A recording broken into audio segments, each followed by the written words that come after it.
It's getting to be that time of year again. I call it bread baby season. Late fall and winter months when it's cold and looking for comfort food. A friend of ours gave us these. This is dried sourdough starter and super easy to revitalize, so to speak.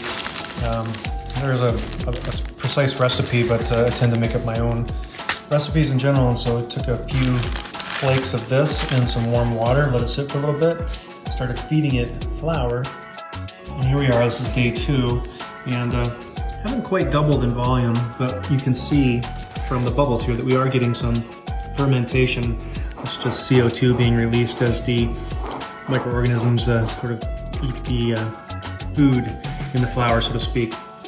And looking down top view, you can see all that delicious bubbles there. So we are making progress. One of the ways I like to accelerate this is to put the oven on for a little bit, just get it warm, and then stick the jar in there for a little bit, but make sure that it's not too hot. You don't want to cook this and kill it, but it just increases the fermentation process, if you will. And that's just a way to get this guy started a little quicker, and I'll be sharing some of the creations that we make.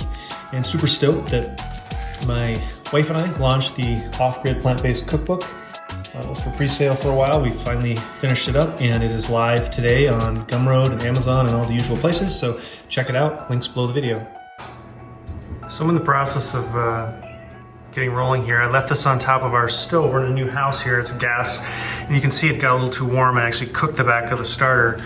Still plenty of active culture in there, but I'm going to get this out of this warm jar into one of these new guys here and make sure that I can continue nurturing the starter as we go. But as you can see in the process here of mixing up a new batch, and we've got the first loaf about 2/3 of the way done in the oven here. And not to make you dizzy, but let me just show you what that looks like here. It's a smallish one. I didn't score it. You generally score it, but I'm gonna let this one kind of pop and see what happens. So here we are, 30 minutes into it. We've got the shaggy ball is now smoothed out, and the starter is added. And I'm just gonna work that today. Eventually it's gonna end up in the proofing basket tonight, but that's what we've got so far. So we're getting the starter going again. Keep in mind it should be 72 degrees, otherwise the rising expansion process will be quite slow. I use the rubber band to demarcate where we're at now, so I have an accurate idea of where we will be when it's ready. And then this is the first bread baby. The starter's a little bit slow, so it's not a huge bulky loaf, but we're gonna do it nonetheless, and I'll show you what that looks like in about 20 minutes. Whoa, look at this beauty here. I scored it at the very end.